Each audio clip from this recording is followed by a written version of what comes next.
Okay, good afternoon, everybody. And it's great to see you all here, present in the room, and welcome to everybody online as well. It's really exciting to have an opportunity to have this seminar on recasting development. And I'm Peter Taylor, I'm Director of IDS. And it's just really good to be able to come together and to have what I think is going to be a very exciting conversation. And I'll introduce everyone who's going to contribute to that in just a minute. First of all, some pure logistics, housekeeping notes. There's no fire drill planned. If the fire alarm does go off, it probably is a fire. So please make your way to the nearest marked exits. We have a hearing loop available in this room. If you need to use that, select setting T. And for those watching online, the closed captions option is available on Zoom. So today's session is about recasting development. And why recasting development? Well, it seems fair to acknowledge that the wide array of disruptions that affect all of our lives, regardless of where we may be located, is just becoming increasingly diverse and increasingly challenging. And it's in terms of frequency, we're observing the impact of these disruptions and the scale and the scope by which they occur, and also the relationships between them. So there's lots of conversations about multiple crises, about polycrises, but this idea of an age of multiple crises, it's not new. We can think back to just about any historical era and identify multiple challenges occurring at any time, but there's some particularly contemporary things about where we are currently. Perhaps it's the extent to which crises are intersecting. That could be climate and the environment, conflict, pandemics, economic crisis, inequalities, and multiple drivers and underlying causes and ever greater impacts. Also, it could be to do with sharply highlighting existing and sometimes deepening inequalities, inequities, and injustices. And those have shown into sharper relief a range of challenges to the principles of inclusive economies, effective institutions, and free speech. Also, we can see that the kinds of disruptions we're aware of now are global. They're affecting everyone, everywhere, but in different and contextually nuanced ways. And that is true whether it's in a high-income country or a low-income country, or just about anywhere you wish to identify in the world. And as we've heard in previous presentations and conversations here at IDS, huge significance of uncertainties, the fast pace of dynamics, and the difficulty of predicting and calculating probabilities and outcomes. So all of these disruptions are presenting a challenge to long dominant development models. For example, those which emphasize economic growth, market liberalization, globalization, carbon-intensive industries, top-down planning. So there's been a reaction against those.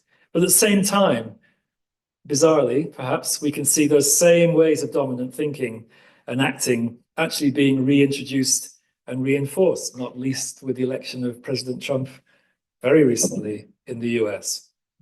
So we're seeing an undermining of distinctions between what often referred to as an uncomfortable binary of global north and south, and in the nature of global geopolitical change. So the labels and the terms we use to think about development are becoming outdated and need to be challenged. So a couple of years ago, Melissa Leach, former IDS director, and myself, we wrote an opinion piece which we called "The More Things Change, the Less They Should Stay the Same," because we thought there's a real danger of falling back on our understanding of what the status quo is, and just approaches and practices which would preserve the unfair and unequal state of the world. So we framed our conversations around this heading of recasting development. And in my mind, when I was thinking about that, I was imagining, well, you know, if you're, say, fishing, you cast your line into the water, but you never cast your line into the water in the same way. Water changes all the time. It's always moving. It's never the same. So you'll never enter that same water twice. We felt the same about development. And I think that feeling is becoming even stronger, not least as our reflections continue during this year at IDS. We'll be developing our next strategy. And also we'll be thinking forward to our 60th anniversary in 2026, when conversations around this are going to be really central to so much of what we talk about. So today, I'm genuinely excited to introduce the latest in a series of IDS conversations on recasting development.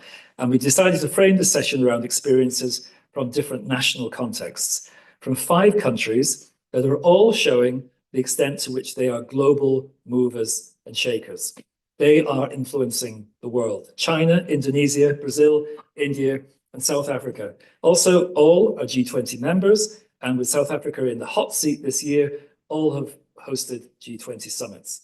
They're each demonstrating on a daily basis how they shape the world in different ways, and of course, each country is itself shaped by other factors globally.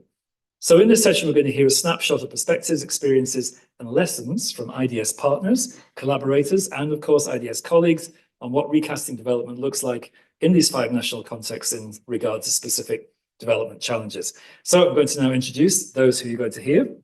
Firstly, we'll hear from Jinggu, Senior Fellow at IDS, on how is China's relationship with the Global South evolving. We will then hear from Aditya Alta, Head of Research at the Center for Indonesian Policy Studies, on what lies ahead for Indonesia's sustainable agri-food development.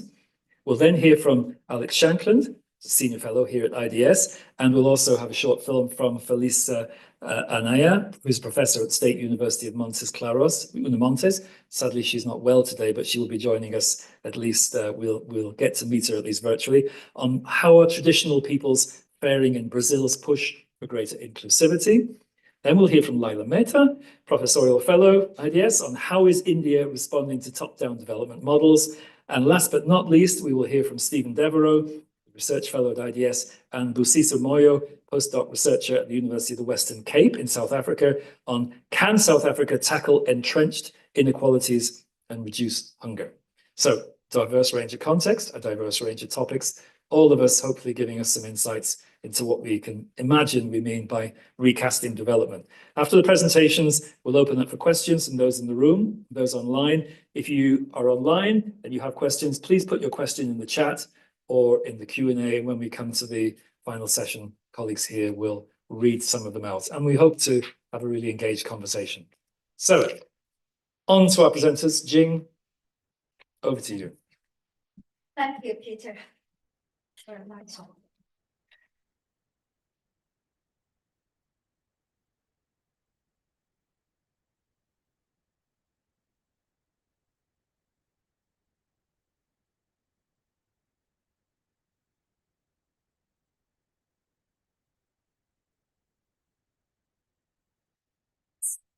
So China and the Global South have become the focus of the world in recent years. China, as a provider of development finance and the growing economic engagement in the Global South, has been the subject of considerable interest both within and outside China. So the debate on the role of China in the Global South has a long history, marked by divergent and often strongly held perspectives. China's engagement with the Global South is changing rapidly. China's role grew from provider, from one focused on development finance to becoming a knowledge power that provides policy advice for global development. The relationship is not static. It is evolving as China, the Global South, countries and the global system are all experiencing powerful forces of change, turbulence, and uncertainty. For both China and the many Global South countries, their relationship has grown in economic, political, and strategic importance and carries major impact on the global development. In the Global South, relations with China are complex and challenging. On the one hand, for many of the Global South countries, it is about striking a balance between meeting national economic goals and the collective political aims of Global South solidarity. On the other hand, the aim is to avoid over-dependency on China. For larger global South states, notably India, the balancing act is between cooperation and competition. Yet, it is very important to point out that for China, as part of the global South cooperation, dependency, cooperation, and competition are also important factors. China is itself engaging in a continued process of economic reform and increasing nationalization. So the key questions are, firstly, why is this relationship important? And secondly, what are the critical factors that can reinvigorate the relationship? So, as this slide indicates, there are 5 reasons that makes this relationship critically important to global development. The first is as a means for strengthening the economic capacity of the global South economies. In the past decade, China has boosted trade and investment with regions like Africa, ASEAN, the Middle East, BRICS plus countries. In 2023, China's exports to ASEAN and BRICS plus countries nearly matched to its exports to the EU and the US combined. So China has also emerged as a global digital power, with digital exports and activities reaching out around the world. In the last few weeks, we heard the story about a Chinese AI company, DeepSeek, as a strong competitor to the OpenAI. So a second reason for the amplify the rising voice of global South countries around climate change negotiations. Understanding challenges in the global South will be key to navigating and charting a successful global transition. Collaboration between the global South and China on technology, financing, and capacity building will be critical in addressing global challenges. Certainly, the relationship provides an important platform for implementation of China's global development initiatives, from BRI to GDI, plans to support delivery of the Sustainable Development Goals currently set to be failing and in crisis. Fourthly, reinforcing multilateralism in South-South cooperation. A multilateral approach to South-South cooperation is key to understanding the way the field of development cooperation is changing. The actors that take part in this process and their capabilities, and the dynamics, norms, and the rules that guide their behavior. So the fifth reason is competition between the US and China. So the global South has become the arena for great power competition. Unfortunately, major powers seeking to win friends and influence people in the global South. At the G20 summit in Brazil last year, China announced 8 initiatives to support the global South, including advancing technology connectivity and cooperating on poverty reduction, climate change, and food security. China announced the unilateral opening up of the Chinese economy for the low-income countries that have established diplomatic relations with China. And this announcement follows China's commitment made in September 2024 to offer zero tariff treatment to on 100% of tariff lines. And China seeks to mobilize support from the global south to counterbalance the West in economic security and ideological challenges. So China has been increasing its investment in the global south. The importance and the growth potential of the global south has attracted substantial Chinese direct foreign investment since the going out strategy began in the 1990s.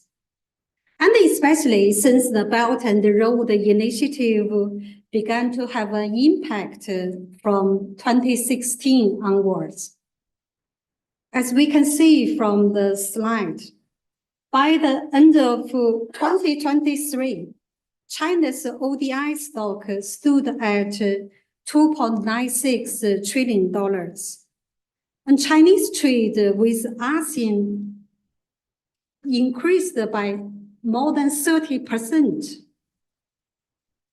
annually in the early 21st century. Since 2020, ASEAN has replaced the European Union as China's largest trading partner. China's economic ties with Africa has also increased. Trade between Africa and China grew from $11 billion in 2000 to $257 in 2022. So China has become many African countries' lead trading partner, surpassing the United States and the UK. The growing economic linkage between China and the Southeast Asia, Africa, is part of the rise of the global south.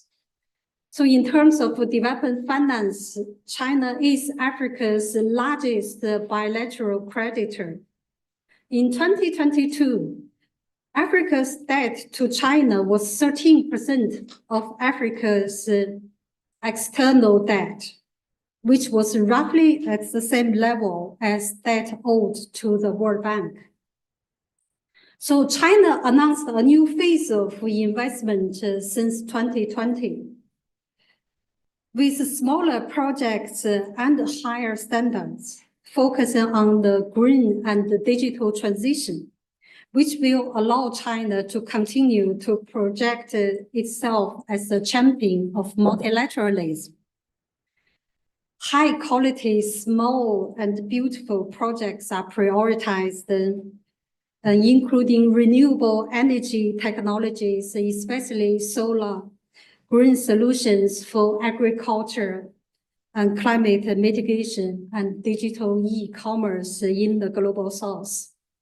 So China has established 15 free trade agreements with global south countries to expand its economic influence in these countries and the regions. As I mentioned earlier, China's engagement with the global south is changing rapidly. China's role has grown from one focused on development financing to becoming a knowledge power that provides policy advice for global development.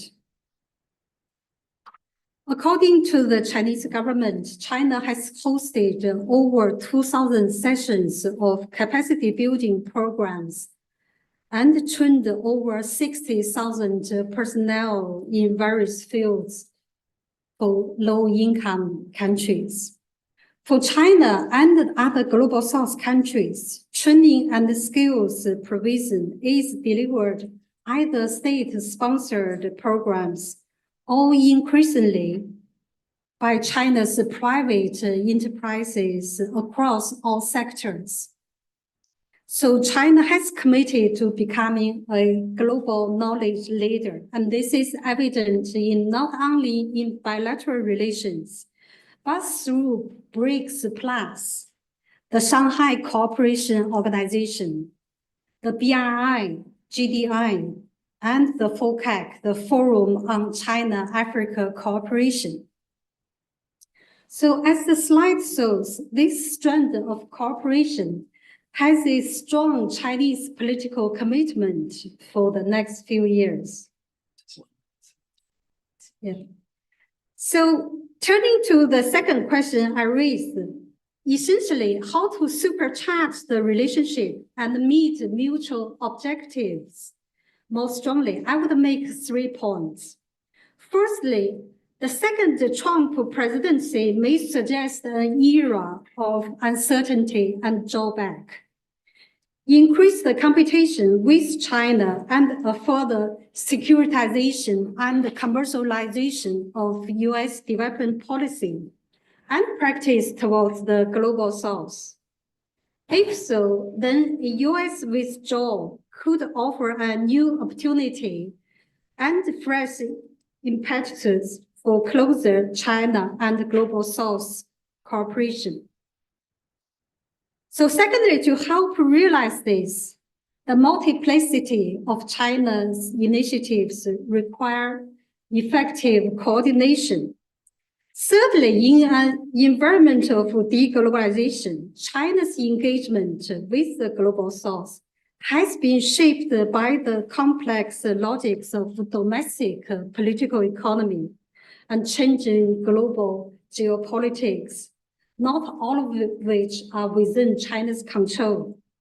So China and the global south should forge better mutual understanding through closer collaborations in knowledge exchange, education, and technological innovation. So China will remain a significant player in the global south. Overall, China and the global south are in many ways natural allies. But in reality, there are many complications and challenges from the sheer diversity of the global south, intra-global south rivalry, and competition to be the voice of the global south.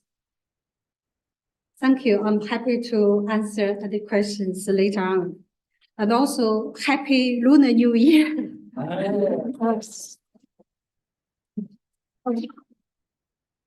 A very lucky year of the snake. Yes. Well, we may have conversations about the implications of the year of the snake for global politics as well. That's an interesting one, and Happy New Year to you as well, to Jing. Great, thank you so much. Now we're going to move to Indonesia, and Aditya Alto is joining us. I must say it's 11:30 at night in Jakarta right now, so it's really good that Aditya has been willing to stay the course with us, and we're looking forward to hearing from him. All right. Thank you, Peter, and hello, everyone. I wish through this short presentation to shed light on the developmental trajectories of Indonesia, especially with regard to priorities and direction of the new administration under President Prabowo, focusing on the agriculture and food. Now, I wish to highlight the ambiguities apparent in how the Indonesian government projects its developmental goals and what they mean for achieving sustainable, equitable food systems. So, as an upper middle income country, food security in Indonesia has come a long way. General statistics such as prevalence of undernourishment, extreme hunger, have all shown considerable improvement compared to how they were before the turn of the century. This, of course, is tied to declining poverty and economic development in general. In other areas, however, things are less rosy. These include stunting, which right now sits at 21%, or about 1 out of 5 children. And more worryingly, the reduction of stunting has much slowed down in the last 2-3 years. Now, in other nutrition-related figures, such as affordability of healthy diets, a national newspaper back in 2022 published a study that shows that about 68% of the populations could not afford a healthy diet. And these statistics also vary widely, which highlights the inequality across the archipelago. Undernourishment could be as low as 2 to 5% in Jakarta or Java in general, and as high as 30% in Maluku or 25% in Papua. And the government is well aware of these problems and has been actively doing something. But what I want to highlight is that from the Indonesian experience is that the state often sees the problems as a question of state capacity or the ability to solve problems and achieve goals by relying on the state's apparatus and infrastructure of power. Now, we saw this in the classic example of the Rice Assistance Program, which is a long-standing program to solve hunger by distributing free rice, which, according to some studies, have converted remote communities into rice consumers at the expense of local crops knowledge and biodiversity. And we are again seeing this tendency unfolds in this new administration. Hence the question whether the state-led efforts are compatible with sustainable democratic food systems. Could you move to the next slide, please? Yeah, so since officially gaining power in October, Prabowo's move has been marked by a recentralization of development efforts and a repositioning of food and agricultural commodities as a national security issue. Now, this is apparent in at least two ways. First is the school meal program, which is the administration's flagship program to provide free meals for school children all over Indonesia in order to solve stunting and other nutrition problems. Now, critics have highlighted whether it is the right instrument for the problems, but other equally alarming aspects of it are its lack of transparency, centralized planning, and heavy military involvement in the operations. The military is involved in, as you can see in one of the headlines I put there, they're involved in establishing the kitchens located mostly in the military premise. So the meals are not prepared in the schools and supervising the daily operations, including the procurement of personnel and supplies. This approach is also seen in the food estate program, which is a large-scale acquisition of lands to be developed into farms, which again also sees some military involvement. Now, a research fellow from ISEAS Singapore recently wrote that these are symptoms of what he fears to be the quiet return of the military into civil governance, which is reminiscent of their role under Suharto. Now, second is the administration's expansive approach to food security and to some extent energy security. There are plans to open 3 million hectares of new farmlands for self-sufficiency. That's about the size of Belgium. And then, as you can see in some of the headlines there, there's the frequent statements of the president encouraging the expansion of oil palms and playing with the idea of redefining forest to include palm oil plantations. And in the meantime, ecological concerns, agrarian justice have been rarely mentioned, if any. Could you move to the next slide, please? Yeah. So what do these tell us about Indonesia's developmental trajectory? Now, firstly, I think Prabowo's goals and strategy are taken straight from developmental state playbook of Suharto's New Order. As I assume most of you are well aware of, this is the development model marked by a state-led industrial transformation, an industrial policy, and an interventionist yet autonomous bureaucracy. However, there are caveats. most scholars agreed that Suharto's development model could not be equated to that of the so-called Asian tigers because it lacked an important component, which is an insulated bureaucracy. Now, this is the same problem that I think is found here in Prabowo's administration.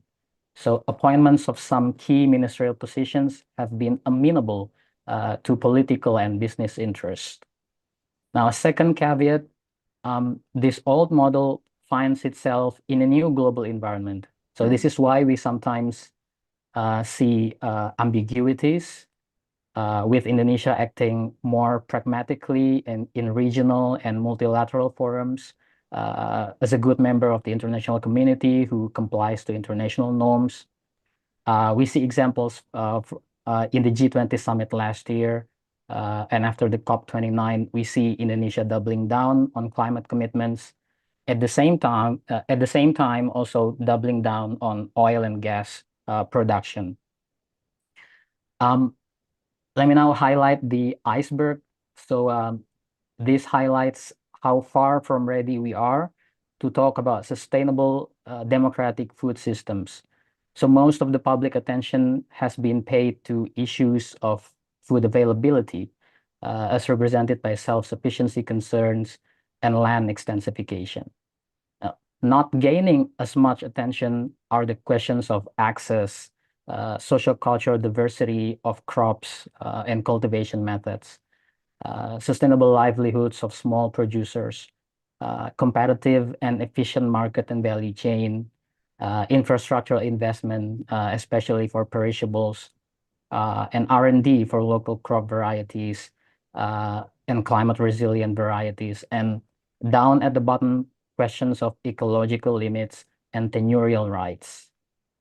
Now, with state as the dominant paternalistic player, there is little space for market or the private sector to play a transformative role, especially in the upstream agriculture. So most food producers are small farmers with an average land size of 0.6 hectares. There have been a handful of agri-tech startups who aspire to provide solutions such as connecting small farmers with consumers in order to achieve economies of scale. But they have largely been unsuccessful because one, they are competing with state procurements and other food security projects. And two, there aren't enough infrastructure support, meaning that they need to make substantial investment for logistics, cold chains, warehousing, storage, and so on and so forth. So I've been mostly painting a bleak picture, which is intentionally so, given how I feel about the democratic regress. But let me close with a small hope. So a less insulated bureaucracy that I mentioned also means, on the other hand, that there are dialogues and civic spaces with civil society in policy consultations. These are especially useful in spaces provided by technocratic, reform-minded bureaucrats, such as those in the National Development Planning Ministry. Unfortunately, however, there are few such spaces, and development planning is somewhat powerless compared to the political agenda in setting the development direction. I will stop here. Happy to hear comments and questions later on. Great, thank you, Aditya. I just wonder, before we go to Alex, is it possible just to see Aditya? I realize it's after 11:30 at night, so you may not want to be seen, Aditya, but if we could see you, it would be really great. I'm not sure whether you actually have your camera on. There you are. Yeah, I actually had my camera on throughout the presentation. That's great. No, but it's great to be able to see you now, and thanks so much. And please stay with us, and I'm sure there will be some questions and comments later on. So perhaps some coffee will be needed. Great, thank you. Okay, now let's move to Alex, and I think we're also going to have a Are you able to? Yep.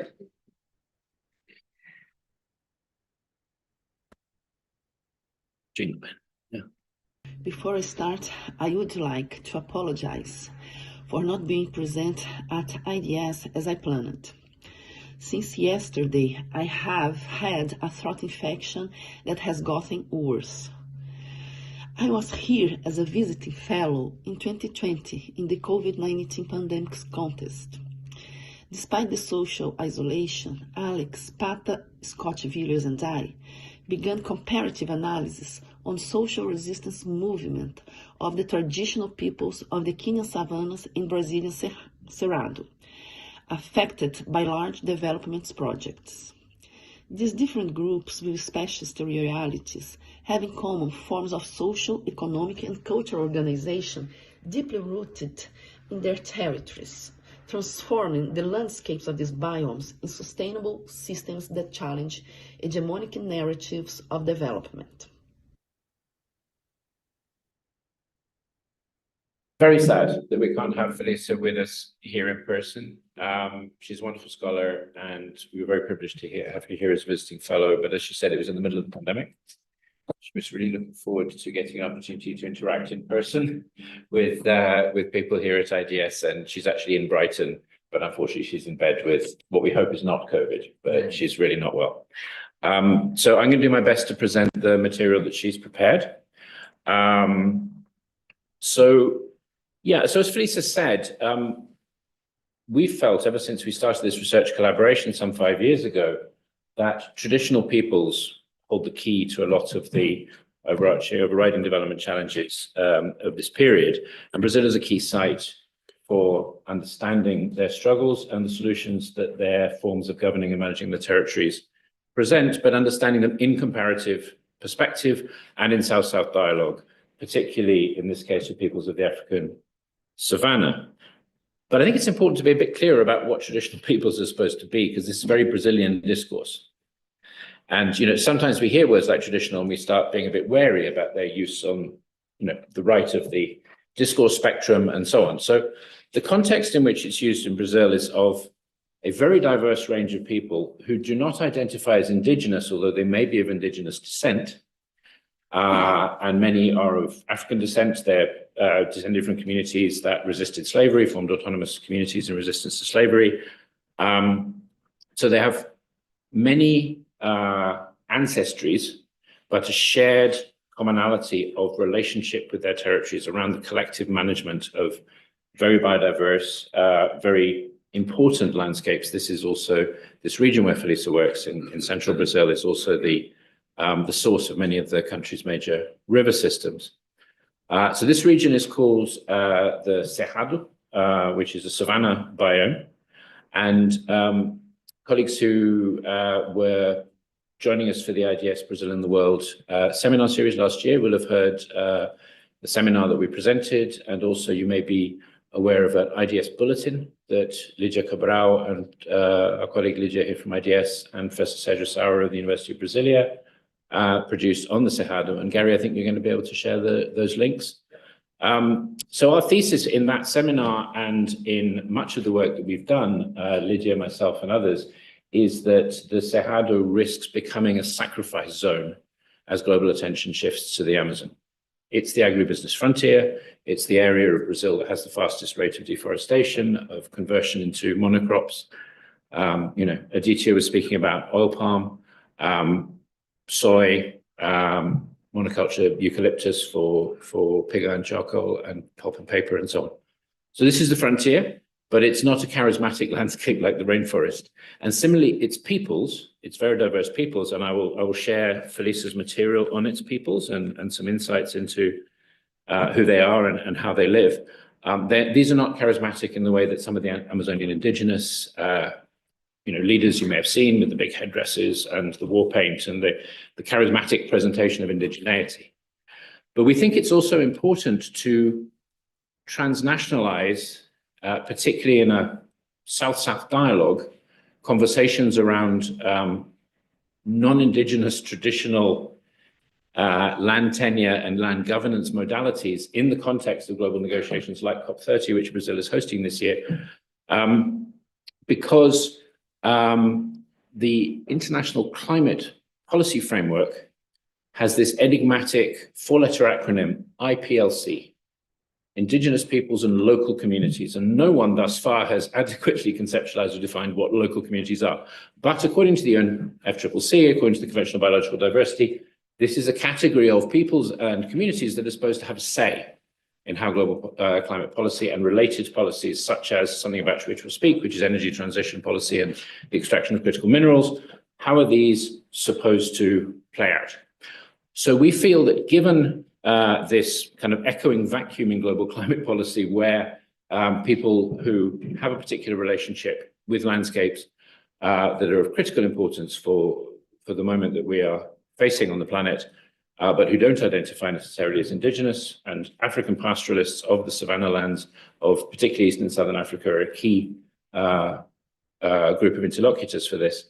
We feel it's absolutely fundamental for them to get more of a say. So that's what, with Felicia and her colleagues at Unimontes, the State University of Montes Claros, we're very pleased to have two colleagues from Unimontes here with us, starting visiting fellowships. That's Romulo Soares and Yara Soares de França, who have just joined us today, which is really exciting. And we were hoping, as I say, to have Felicia here in person. But this is part of an ongoing collaboration between IDS and Unimontes around strengthening links between the Brazilian Cerrado and the African savanna. How does this relate to Brazil's role in development in 2025? Well, I think everyone's just about aware that COP30 is going to be hosted in the Amazonian city of Belém in November of this year.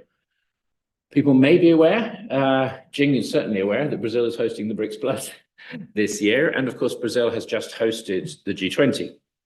And the Brazilian G20, I think, is acknowledged to have made quite significant progress given the adverse geopolitical context on a global alliance against hunger and poverty, but made less progress on its other key priority, which was global mobilization against climate change. So COP30 is really a test, particularly in the context in which the US has pulled out once again from the Paris Agreement. So this is a real test of Brazil's leadership. And I think we could probably think of Brazil, Jing, I don't know, as the other leader of the global South. So there is, healthy rivalry and dialogue between India, China, Brazil, and, South Africa, which is the current G20 presidency, around who exactly speaks for the global South. But this is a role that Brazil has historically played as a very strong defender of multilateralism, multilateral processes, very strong defender of the UN, but also of many-lateral spaces like the G20.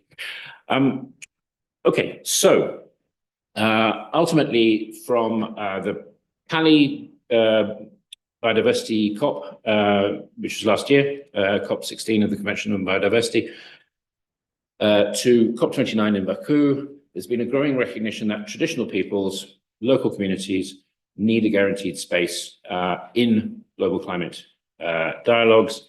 And the Brazilian government stepped up in Baku. They made a formal commitment to make this happen in Belém.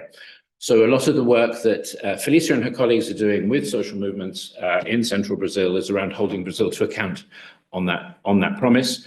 And we're working with them to broaden the dialogue to African pastoralist networks as we move towards the International Year of Rangelands and Pastoralism in 2026, around potentially what we're sort of calling an alliance of the peoples of the savannas. Let's see. So Felicia has shared with us some information. I mentioned the Cerrado and the threats that it faces.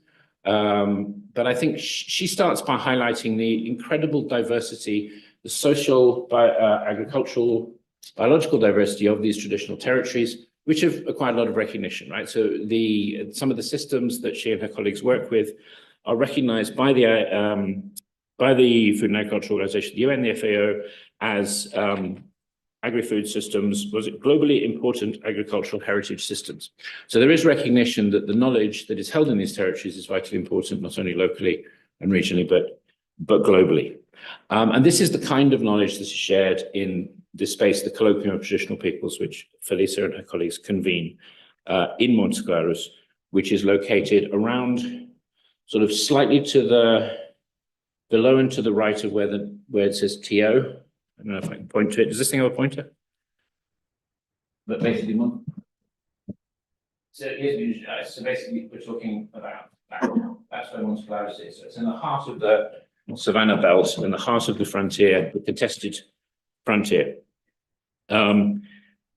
So Felicia tells us that these traditional identities are held by an unknown number of people because the census doesn't record traditional identities. There are 28 identities that are officially recognized as traditional. Only one is counted by the census, which is Quilombola, people who are descended from African resistance communities. There are 1.3 million Quilombolas according to the 2022 census, possibly up to 4 million other people from traditional communities. And just by way of comparison, that compares to 1.7 million who identify as indigenous. So we're talking about a very significant number of people and a very extensive amount of their territory, potentially a quarter of Brazil's territory, and the key biodiversity, the key water resource areas of the country. So, as Felisa says, the threats have been growing to these traditional systems, these traditional territories, these traditional ways of living on and with the land. And as you can see from the figures that she shared there and the map, essentially there is a serious risk of the Cerrado becoming a sacrifice zone. So as deforestation has fallen in the Amazon, and the Brazilian government, despite problems with the last fire season linked to global climate change and the drying out of the forest, the Brazilian government has performed very effectively in reducing Amazon deforestation, but the Cerrado is a very different story. So the Cerrado biome, the biome which dominates central Brazil, has since the 1970s lost around 50% of the original vegetation due to the advance of monocultures and intimately associated processes of land grabbing. So I think Felisa wanted us to end on a note of hope, rather like Aditya. So she says that despite what she describes as a scorched earth scenario, traditional peoples have gained spaces. So again, as Aditya said, for Indonesia, some of these spaces where technocrats and perhaps more open-minded bureaucrats are creating spaces of dialogue. One of the examples in Brazil would be the National Council of Traditional Peoples, which is led by Samuel Caetano, who's a partner of ours on some of the research we've been doing, who's a Geraizeiro, which is an agro-pastoralist community from central Brazil. This is a nationally recognized, by presidential order, this is recognized as a policymaking body in Brazilian environmental and agricultural policy. So some of these spaces, despite the challenges of a bitterly polarized political context, despite the struggles that the Lula government has had to maintain a progressive social agenda in adverse national, economic and geopolitical context, there have actually been significant advances in the policy framework of support for traditional peoples and their rights, and we hope that will be carried forward into COP30.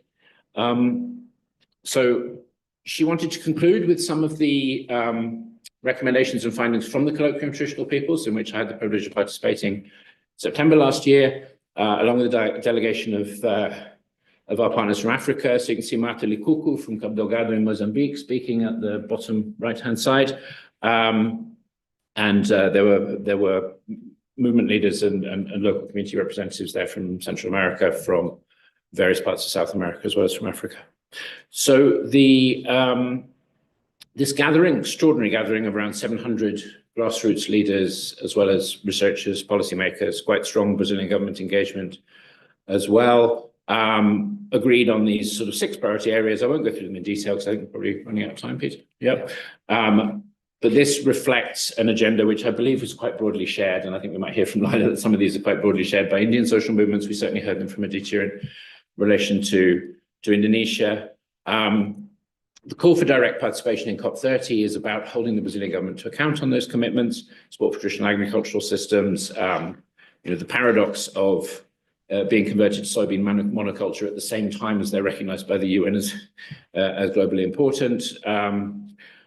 But also, I think it's important to acknowledge that this is a key area of struggle over the nature of the green transition. So this is what's known as the lithium triangle in Brazil. There's a lot of rapid expansion of extraction of critical minerals, rapid expansion of large-scale solar, wind power, and a lot of land grabbing associated with that, a lot of land disputes.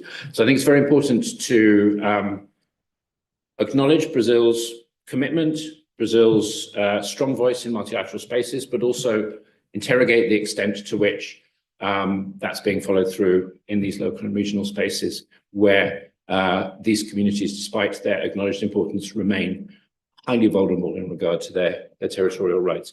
But Felisa does say we should be optimistic, and she wanted to end with a phrase from Ailton Krenak, who is a Brazilian indigenous philosopher and writer, He says we must always remember that the future is ancestral. Thank you. Thank you.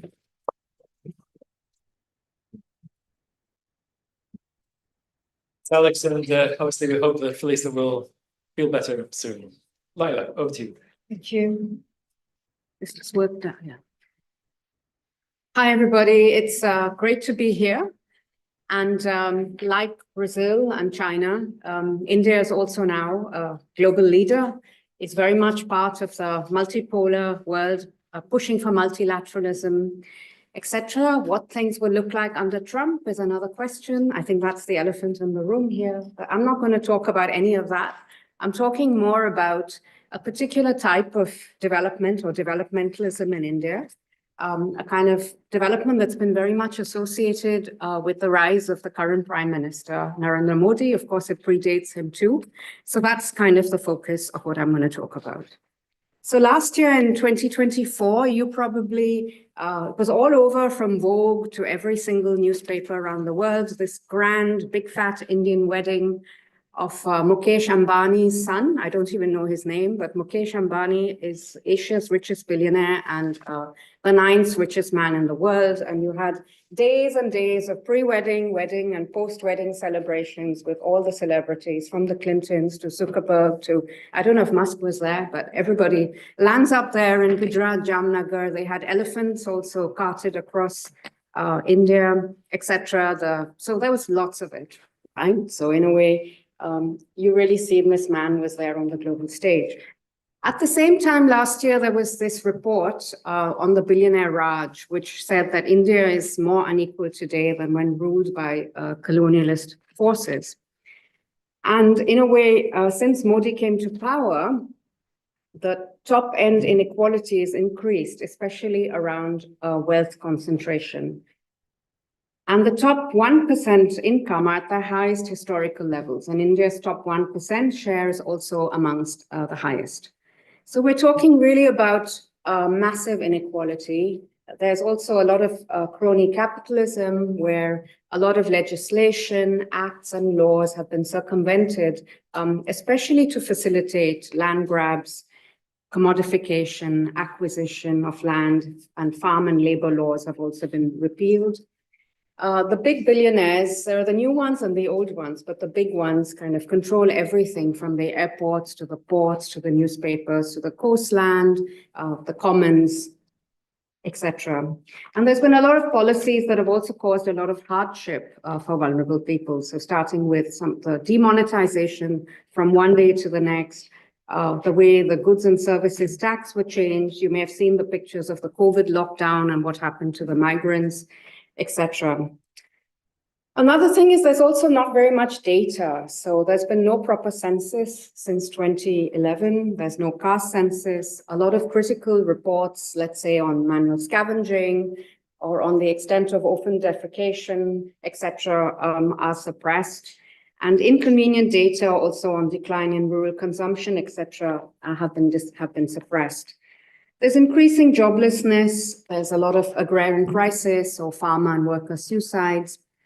When the whole, while the war has been going on in Israel and Palestine, because Palestinian workers can't go to Israel anymore, a lot of Indian workers have gone there. And this has been facilitated by Modi. And a lot of people from Haryana said, I don't care if I die in a war zone, I'm kind of dying here anyway. I don't have a job. So, I mean, that's the extent of distress that we're talking about.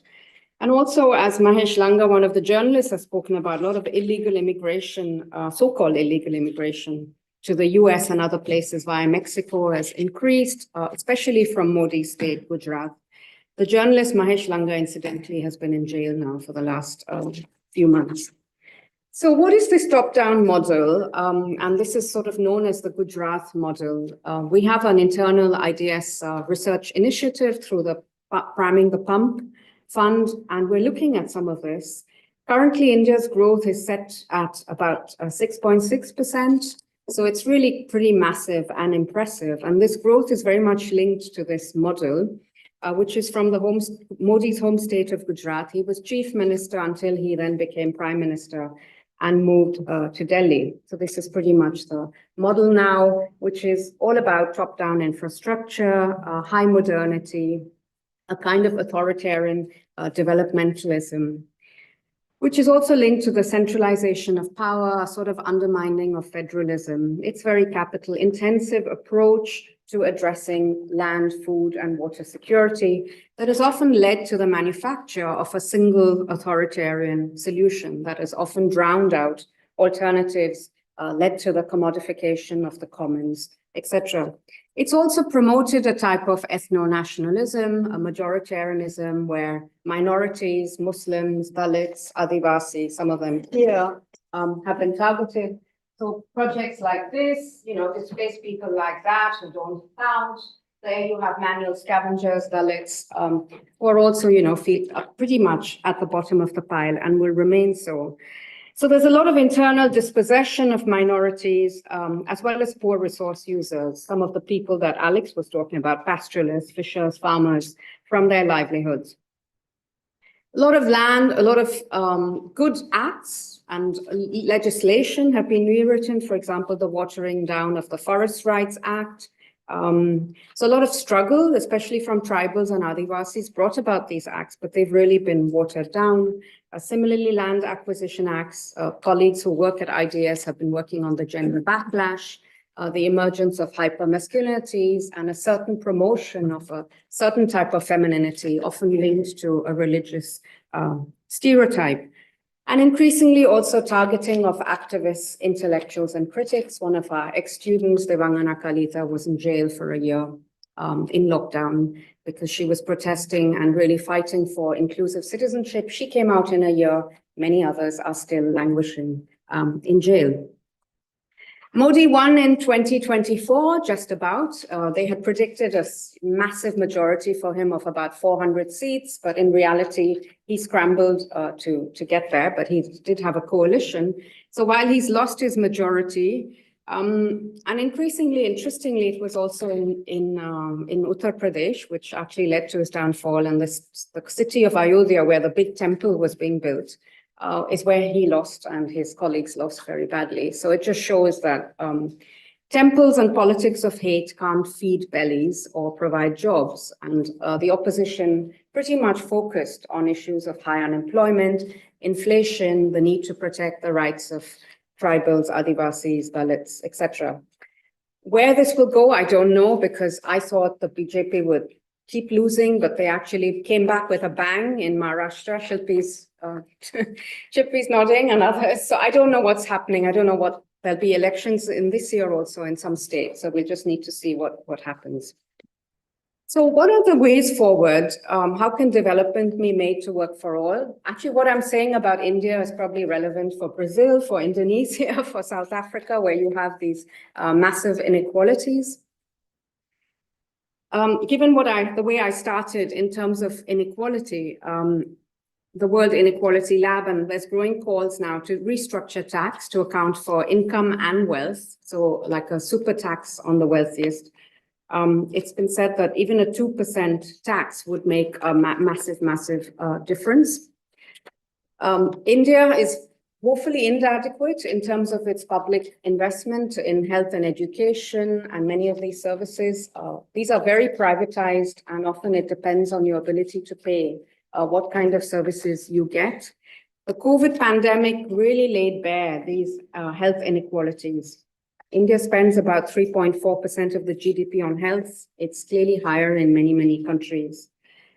There are some pretty good social protection measures in place, but of course there could be far more. They're not really also implemented. For example, employment protection, NREGA, livelihood support programs. Many of them have been watered down. And of course, there are inadequacies and inconsistencies in all of them. You could talk about elite capture, corruption, etc. I don't want to go into that. I'm just talking about the basic principles.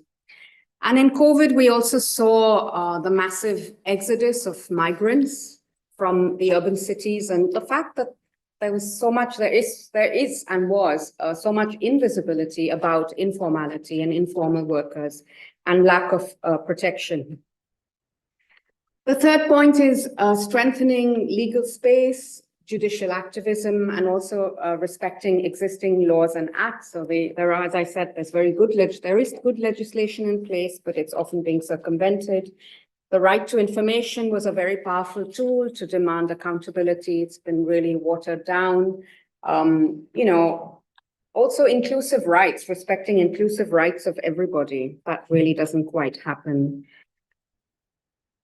You can't really talk about development or planning or policy if you don't have transparent data. And as I said, there's really been a problem with data. So you really need to have formal data, for one, on issues of poverty, of caste. So they don't want to have a caste census simply because it'll also kick up a lot of issues. But we can also talk about other kinds of knowledge and data. So you can also talk about how can we try to understand different ways of knowing and understanding, also from marginalized groups, from pastoralists. In the Tapestry project, for example, we really worked on co-production, trying to bring different types of knowledges together to create some kind of hybrid way of looking at things, building on local understandings of the coast, of fishing, of pastoralism, to try and to also have new kinds of data and understandings of these processes. There's been a lot of resistance to civil society, to social movements. This predates this current government, this idea of branding people as anti-national or as urban naxals, but it's gone to another height currently. So you have a lot of people sitting in jail when there shouldn't be. And many of us at IDS know that there are lots of restrictions now on working with NGOs and also partnering with Indian institutions. Many of them have had foreign funding removed. It's very difficult to have collaboration. So all this will undermine the ability of Indian scholars, Indian activists, NGOs to work effectively on what they want to do, especially if there are always threats. And, you know, they go after them. So I guess safeguarding democracy, India is the world's largest democracy. And, you know, it is amazing how democratic sometimes things are and can be, the way elections, well, I don't know now recently, but, you know, in principle, it is the world's largest democracy. But we really have to ensure that the executive and the judiciary remain unbiased. And in a way, there's a lot of capture now of the institutions. Trump managed to do a lot of this in a few days. But, you know, I guess having independence in these institutions is really important, and serving the interests of all, especially minorities. You know, it can't be easy to be a Muslim in contemporary India, to be a Dalit, etc. So I guess the constitutional rights and also promotion of inclusive citizenship is really important. There are too many under trials. There are people sitting in jail indefinitely because they wait for years to even come up for trial. They don't get bail. So I guess, you know, the rights of political prisoners, people of conscience is really important. And finally, if I've also, it's been a lot of doom and gloom, I also want to end with hope, because every time I go and do any field work or talk to anybody, I end up feeling inspired, because there is a lot of resistance everywhere. We had an amazing webinar in December where we had 3 activists talking about their work. They were all out on bail. One had been in jail for 2 years, but there was this critical hope. There's community action, these spaces here where you get people coming together. Everybody's trying to create change. In every state, there's something going on. So there's regionalism, there's action going on. So in these spaces, democracy is alive. There's hope, there's solidarity, there's civic epistemology, and there's bottom-up transformation. So I guess that's what keeps us all ticking and alive, and that's what we've got to build on. Thank you. Thanks, Lila. Okay, we've got. Right, that's fine. Yeah, it was there, Lila. Yeah.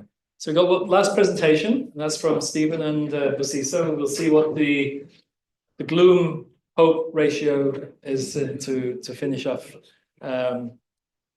And then hopefully we'll still have a little bit of time for a session afterwards. So Stephen and Basiso, and I hope we can see you as well, would be good, if possible. My camera is on, Peter. This is Stephen. I can tell it's you. Okay. Thank you. I'm not sure if we'll be any less gloomy. We will try. We're going to talk about inequality and hunger in South Africa. And I just want to make two quick reflections on earlier presentations. So Aditya talked about the rate of stunting in Indonesia as being 21%. South Africa is also an upper middle income country and higher income than Indonesia, and our child stunting rate is higher, it's 25%. Lila mentioned that inequality in India is higher now than in the colonial period, at the end of the colonial period. South Africa has the world's highest Gini coefficient, and it's gone up since 1994, since the ANC took over from 0.59 to 0.63. So we also have the same issue of high inequality and high hunger, rising inequality and high levels of hunger. Okay, if we can go to my first slide.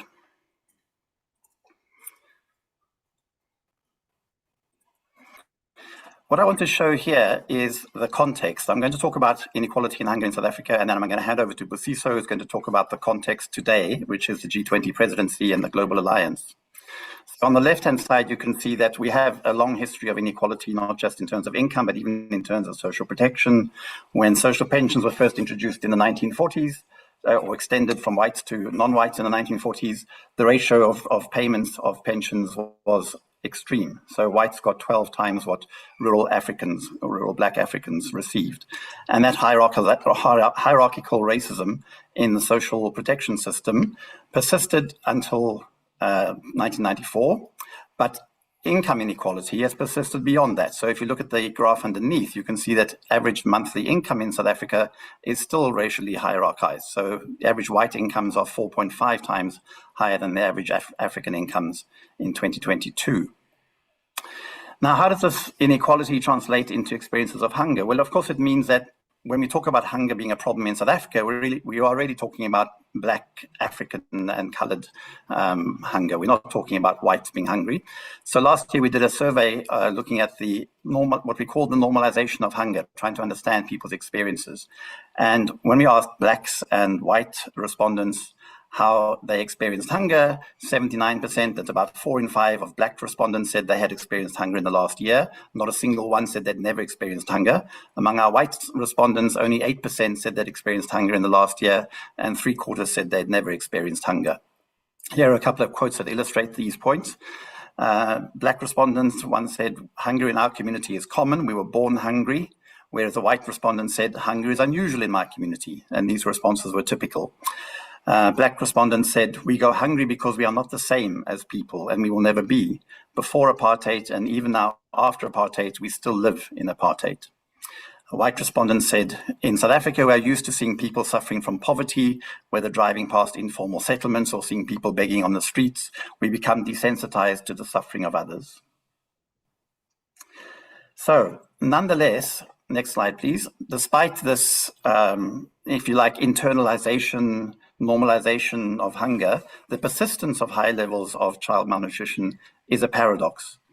And it's a paradox for many reasons. Starting off from the top left, you can see extract from the Constitution, the very progressive Constitution of 1996, where all South Africans were given the right to sufficient food and water and to social security, and children were given the right to basic nutrition, which was not progressive. It was meant to be realized immediately. Of course, those rights have not been realized. On the top right, you can see that this graph shows you that we have more than enough food in South Africa. Our availability of food exceeds food needs by 20%, 22% in 2000, 16% in 2020. So we have enough food, and in fact, South Africa is an exporter of maize, not only to neighboring countries, but also to Asia and Europe. Bottom left, you can see that we have extensive social protection, very good social protection system. 2/3 of all children get the child support grant that was introduced in 1998, and you can see that graph has dramatically increased from 0 to 13 million. And 9 million children get a meal at school every day. So about half of all the kids in South Africa get school meals. So you would think that given this amount of social protection, given the amount of food in the country, given the right, that there wouldn't be a problem with hunger. And yet, bottom right, 1 in 4 children remain stunted, and this figure has not shifted. All the surveys that have been done since 1990s have shown no real change. It's been hovering around 25% all these years. So let's try to get to some hope. Let's hand over to Busiso to tell us what the G20 presidency might do to change this, if anything. Greetings, everyone. Perhaps we can move on to the next slide.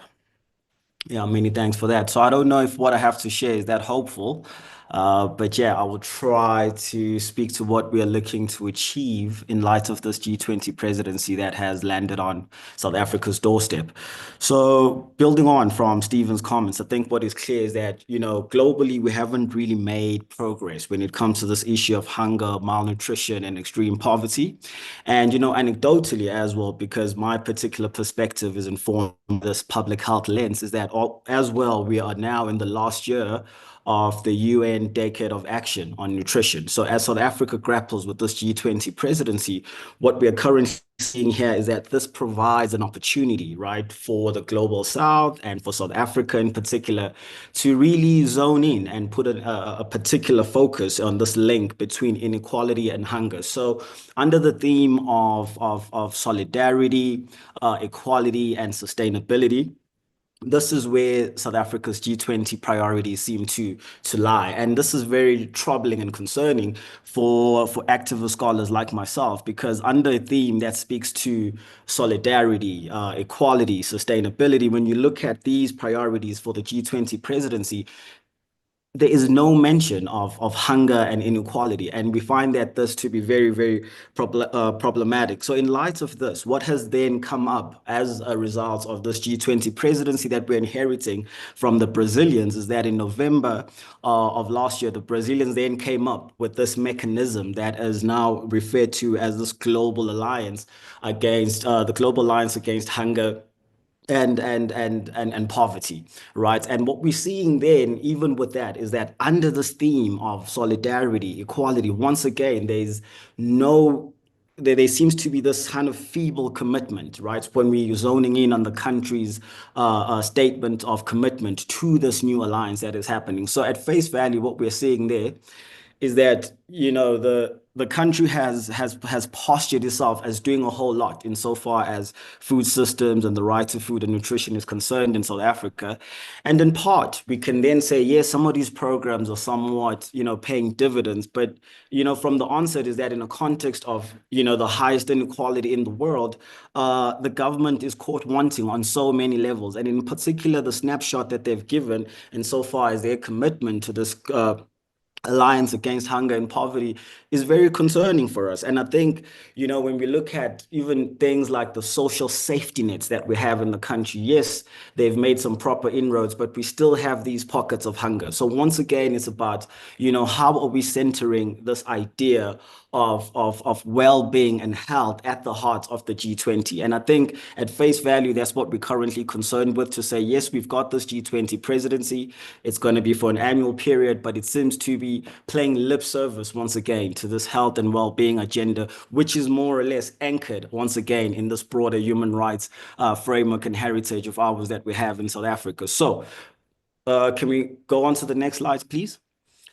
So building on Stephen's comments about this constitutional fidelity that we then have as a country, part of it is then to say, in a context of grave inequality, such as that we are confronted with in South Africa, where, everything is bifurcated between private and public spheres. But when we come to the food system, that doesn't seem to really, be the case. So part of it is that for this year, at least, we are looking to agitate insofar as, making an attempt at defining what a public food system could look like for a country like ours.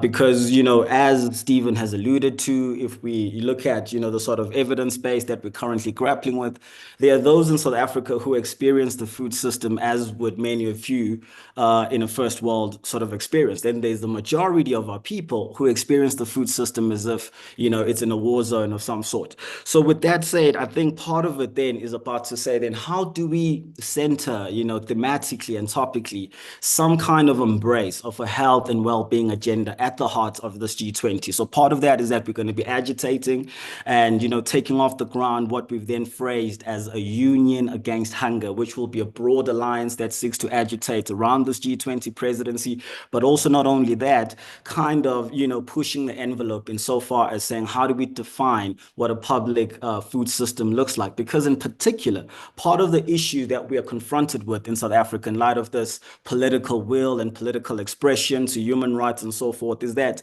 human rights don't seem to permeate when we're talking about the policy landscape. And part of what the Union Against Hunger is going to be doing is to try and counter this obsession, right, that policy practitioners have with econometric thinking. So where does, human rights come into the fold? Social protection, equity, these type of issues that once again, we feel like the government of South Africa is not centering in its efforts towards embracing the G20 presidency and also taking forward the vision of the Brazilians when it comes to the global alliance against hunger and poverty. So with that said, I think what ultimately what we're getting at with this Union Against Hunger is that, South Africa is at risk of missing a very great opportunity when, it can use this presidency as a pressure point to advance, some kind of world making that will pay dividends, particularly for the global South. And in particular, what we are now getting at with this Union Against Hunger is to then also agitate and be militant in so far as posturing around the issue of hunger as state failure. So that's where we are. And a low-hanging fruit in this regard, going back to this constitutional heritage we have, is that there's this distinction that we've then made between Section 27 and Section 28 of the Constitution. Section 27 guarantees the right to food for the broader populace, but in particular, Section 28 then speaks to the rights of the child. So a low-hanging fruit that will then, inform our point of departure is to how then we put a claim around children's rights. And in particular, these rights are not subject to progressive realization. These are absolute. So that will be a point of departure to then agitate around that, but also ensuring that all our efforts, as we have this outlook for 2025, then culminate with some kind of interface with this G20 presidency, and how then we ensure that the vision and the motives of the Global Alliance Against Hunger and Poverty carry on beyond, the South African presidency. So with that said, I think without sounding too preachy, I will stop it at here. Yeah, thanks everyone. Great. Thank you. Thanks, Stephen and Bosiso. Not preachy at all. Very informative indeed. I think we've heard a wealth of ideas, very contextual situations, very complex dynamics. Let's open it up immediately and get a few thoughts in the room. We'll grab perhaps 2 or 3 points in the room, and then we'll perhaps get a couple from online, and then we'll ask the panelists. If you have a point for specific panelists, please say. We've got one at the front here, Lise and Philip. And if you could just say who you are really briefly, that'd be great. Hi, I'm Philip Proud, but I'm a research fellow at IDS. So I want to mention the elephant in the room. And since you're all speaking about powers in the global South, new leaders of development, I'll ask a deliberately provocative question. Why, if we accept that US-led neoliberal capitalist style development has failed, why then is the rise of an isolationist US president, America first, necessarily bad for the global South? Why is it necessarily a bad thing if we're accepting or we think that it's broadly failed? Okay, Thank you. thanks, Philip. Good That question. can be answered by anyone. Say once. Okay, and another question in the room? Or online, if we have one we could share. Steve, we get a couple from you. Yeah, we've got a few from online. So we've got a question that's specifically about China. So I think that's aimed at Jing. With US withdrawal from global efforts, what is the margin left to China to make significant headway into a leading position to drive multilateral initiatives, especially in climate action and AI governance? And then what should the position of other global South countries, especially in Africa, be around that? And then if I could maybe do one more for everybody. And so that question is from Ameth Diallo. The next question is from Jamil Samji, who says, all presenters seem to eventually point to one factor. Are the general populations of the South countries consciously aware of the potential power they hold in directing their governments to be more accountable? I think it's a resounding no. If it's yes, then they hold the key to the future with their individual votes. Okay. Any more in the room? Anyone would like to ask one? One at the back, and then we'll ask our panel to to respond. And we'll start with Jing, because you had the specific question, which hi. in a way links a bit to Philip's question, actually. So perhaps you might take both of those at the same time, and then we'll go on. Well, let's hear Philip. Martin, please. Hi, Martin Hirson. I'm a fellow here at IDS. Jing mentioned rivalries in the Global South, and I'm interested across the different countries we have represented, what you see as the prospects for collective action across the Global South, or indeed crossing the North-South, East-West borders. What do you see as the prospects for collective action as opposed to the potential for the fragmentation of alliances between countries that might make it harder to achieve that, on the kind of questions that we've been considering? Great. Thanks, Martin. Jing, if we could start with you. Thank you. Those are really good questions. And it'll be hard to address all the aspects of I would this just say complex fairly brief answers from everyone because of time. So don't worry, you don't have to respond to Sure. everything. Martin's question, it's really a good question. I think first, before we, want to solve the problem, we need to be clear, are we asking the right question? What kind of consensus are we hoping to achieve? So we need to be clear. To some extent, we need to redefine development in the Global South. So from the SDG, perhaps to some extent, SDG is, we need to rethink about whether the SDG is still the right goal for the majority of the countries in the Global South before we start thinking about, to reach consensus on urgent issues, etc. Like last South African speakers raised very good questions about what should be the priorities for today's global development, especially in the Global South. And so this also have implications for Philip's questions about the withdrawal of the US or the securitization or commercialization of the US development policy. And also, so much China can do, but also it also depends not just on its willingness, but also depends on its capacity. And as I mentioned, China's development policy will largely depend on the interaction between the domestic political economy and its foreign policy. So we mustn't overestimate China's capacity in pursuing ambitious global development agenda. Thank you. Brilliant, thanks. Can I go to Aditya, if I can go to you next, just to choose anything you'd like to speak to from any of the points that were raised, Aditya? Yeah, I want to answer the second question from the chat box, if I may. So that will be the question from Jamil. Are the general populations consciously aware of the potential power? I think my answer is yes. So in the case of Indonesia, they are actually aware of the consequences of the fact that they exercise their democratic power. In the case of last year's election, let's not forget that President Prabowo was democratically elected and he won a landslide victory. 58% of the populations elected him. So the citizens are consciously aware of their choice, and they want they necessarily want a paternalistic state, a strong state.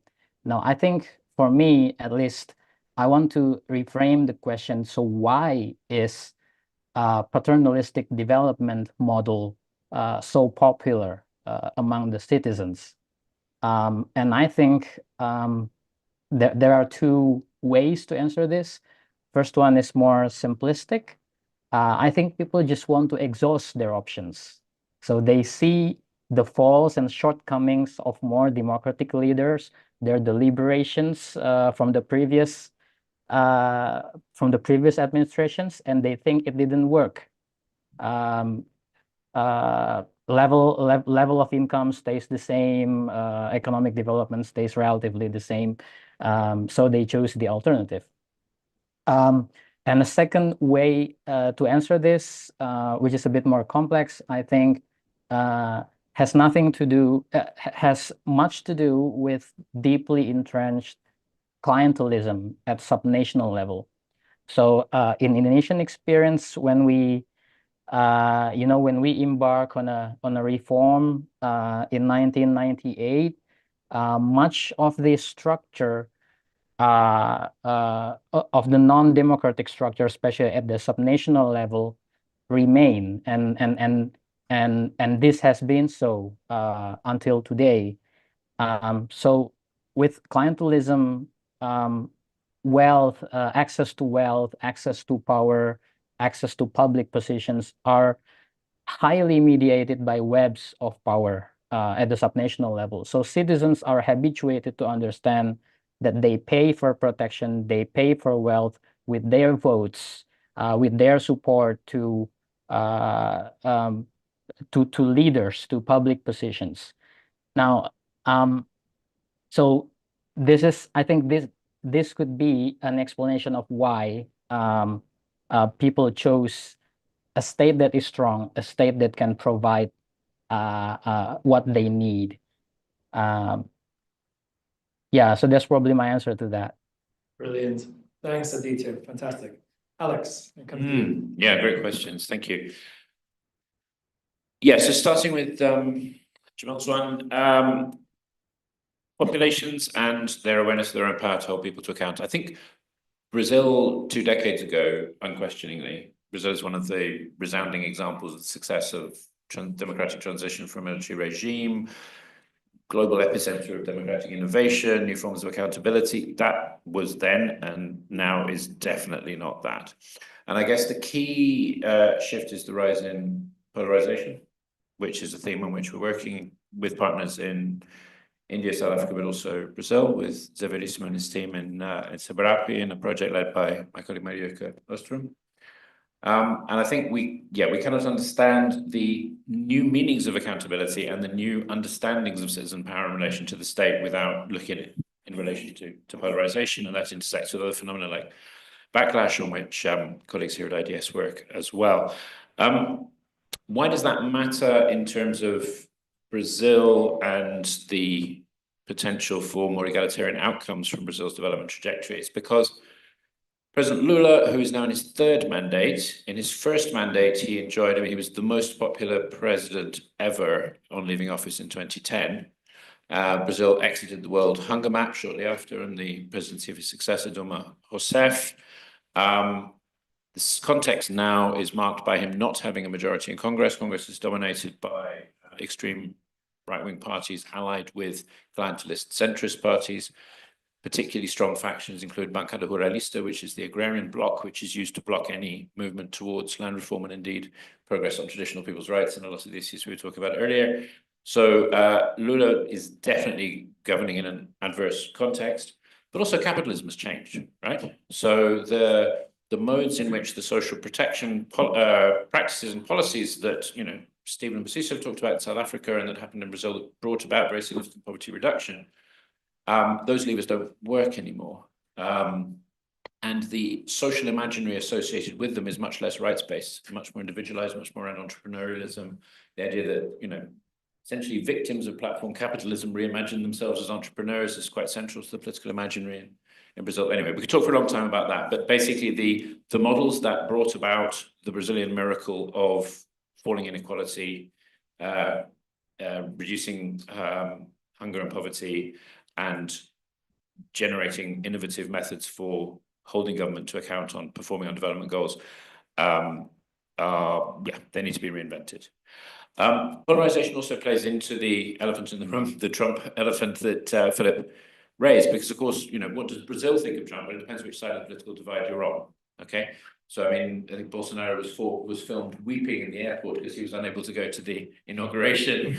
There are, there's a desperation, a slightly pathetic desperation on the extreme right of Brazilian politics to be seen to be friendly with Trump. But I think it's probably fair to say the Brazilian foreign policy establishment and the sort of progressive Brazilian elite knows that the US is not an ally, it's a rival. It's a rival in basic things like the soy market. It's a rival in areas like Venezuela, geopolitical rival, you know. So Brazil wants to be friendly with everyone. And anyone who was here last year hearing the ambassador speak was left in no doubt about that. That is the essence of Brazilian diplomacy.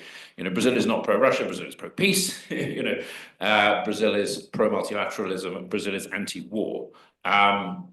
Hence its positions on Gaza, hence its positions on Ukraine, etc.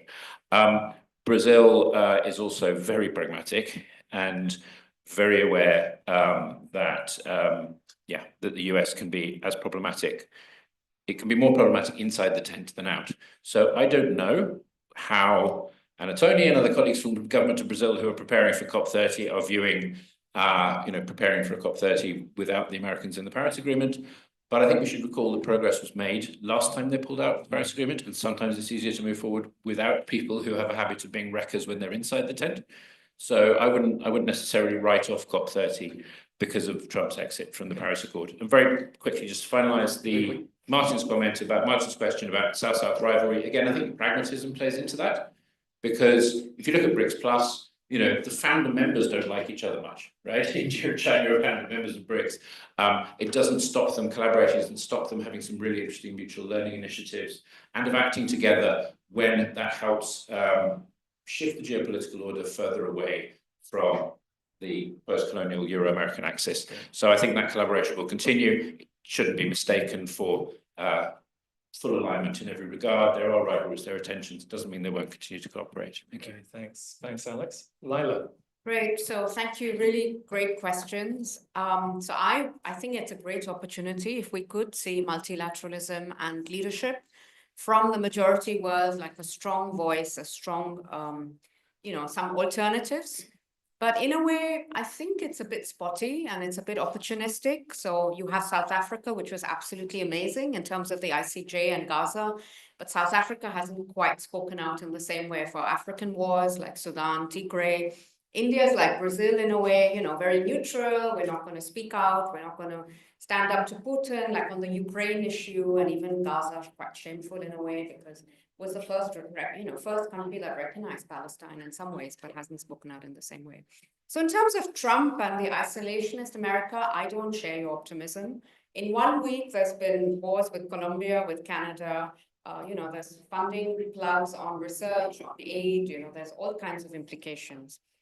He's even called for ethnic cleansing in Gaza. So I can't say I'm a fan of either the first, capitalist model or this Trump model. So, I don't share. I think it's going to be quite scary and uncertain what unfolds, but I think we will hopefully survive. And it'll also depend on what kind of resistance there is within the US. In terms of voters, yes, I think voters can punish. And there's accountability, so you can have people punished at the ballot box, but then they also forgive and they bring them back in. There's also misinformation very often, and there seems to be this love for the strong leader across the board. When you ask the youth, there was a survey in the UK where people said they seem to like autocrats. So I'm not sure what world we're living in, but hopefully it's a phase. We'll take it. Hopefully it's a phase as a possibility. So we are running slightly over time, but it's definitely we've got to go back to Stephen and Busiso to leave us with some words of inspiration before we conclude. So Stephen and Busiso. Thank you. Inspiration. Let me make 2 quick points. One is it's interesting that 4 of the panelists are from the original BRICS, right? Brazil, India, South Africa and China. And there was a time, maybe 15 years ago, when especially the Brazil, India, South Africa nexus looked really powerful. They were all pursuing rights-based agendas. We had strong justiciable rights to food that were being pursued in the courts to achieve well-being and realize rights. That seemed to have fallen away a bit. Bolsonaro arrived, Modi arrived, but South Africa carried on. And I must say that if you want a bit of optimism, I think we had a fantastic success last year when the election produced the first time that the ANC fell below 50% and had to enter into a coalition with opposition parties. And we did that in a very peaceful and fair and transparent way. There was no tension, no violence around that. And South Africa has now shown itself to be very amenable to listening to the electorate and hopefully listening to civil society. So when Busiso talks about the Union Against Hunger, we're starting this with others in the realization that South Africa does listen to civil society, and we can achieve change through democratic accountability mechanisms from below as well as from above. So I'd say that's a little bit of optimism. But my last point I wanted to make is that I really would like to see more multilateralism among the global South, not necessarily a new non-aligned movement, but some kind of sense of like-mindedness around a new development model. And in this context, the extension of BRICS is a bit disappointing because some of those countries that came in are really strange in terms of their ideologies and whether they are aligned or not. It would be nice if Indonesia had joined, for example. Anyway, maybe something like this will rise in the next few years in some kind of opposition to Trump and his agenda, but we'll see. Anyway, I just want to end on that note of optimism. South Africa is a very vibrant democracy, responsive to the electorate and responsive to civil society. Great, thanks. Busiso, final words from you. Right, so nothing major from my side, but I'm going to be a little bit of a wet blanket and, and just say that for what it's worth, I think the elephant in the room is, business and human rights at the end of the day, more so when I'm talking about food systems transformation, health and well-being.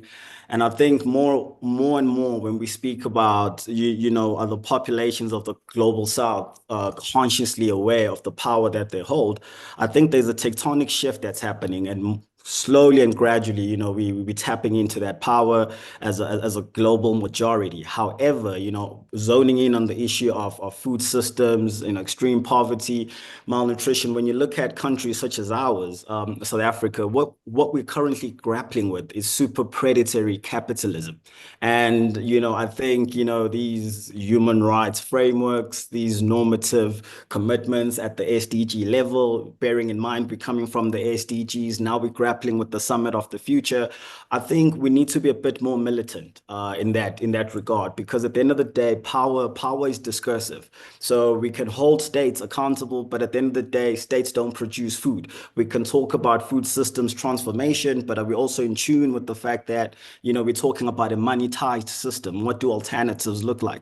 So my parting shots, I guess, is just to say, at the end of the day, as an activist scholar, as someone who embraces the promise of human rights, we need to take this battle squarely to capital interest and say to them, what does the right to food and nutrition mean to you folks? And they need to come on board, and we need to ensure that we're all singing from the same hymn book. So yeah, I think those are just my parting shots. Thanks, everyone. Brilliant. Thank you.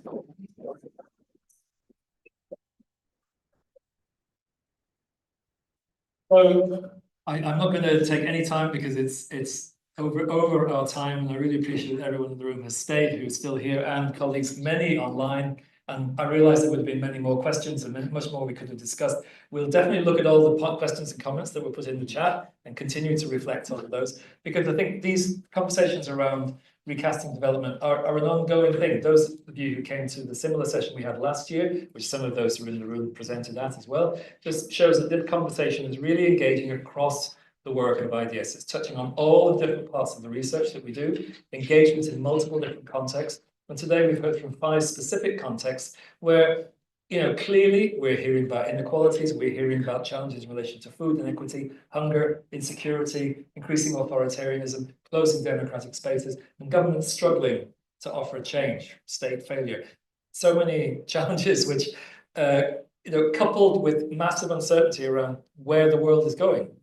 What will happen as a result of what's just happened in the United States? What will happen in the context of the other 5 incredibly influential countries that we've just been hearing about as well? Truth is, well, we don't really know. So what can we hope for in order to see something different? Well, we heard, for example, Alex talking about that diversity of knowledge and experience and opportunities and demands to do things differently that come from different groups of people. Incredible diversity of peoples and knowledge and experience around the world to draw on. We also heard examples of how civil society is engaging more collectively in order to drive change agendas, not waiting to rely on governments to lead for them, but sometimes taking things into their own hands. And this point that Jing mentioned about opportunities increasingly for South-South cooperation, including leadership by all 5 of the countries that we've just heard, but how they approach that is going to depend on their perspective of what cooperation can deliver for them, as well as for the security and the hope of a more equitable and sustainable world. And finally, I'll just go back to Busiso's challenge, I guess. I like the point, you're challenging us to be more militant, the need for activist scholars. I think that's a great call to action for all of us. So if we're thinking about recasting development, it's not just a group of talking heads, issuing platitudes and aspirations about, well, what kind of world would you like? What are we going to do about it? And I think that's the message for IDS as well as we go forward. What's our role in actually working with others to do something about the challenges that we face together? So everyone in this room, I guess everyone online, I hope you'll be part of that journey as we go forward. Thank you so much for joining us. Thank you, Jing, Aditya, Alex, Elisa, sorry she was unwell, and I hope she'll get better soon. Lila, Stephen and Busiso, Aditya and Stephen and Busiso, particularly for being with us so late, especially Aditya, who is still hanging in there somewhere, but somehow. But thank you all. Please stay with us on this journey of conversations, and we look forward to the next interaction that we have together. Thank you very much indeed.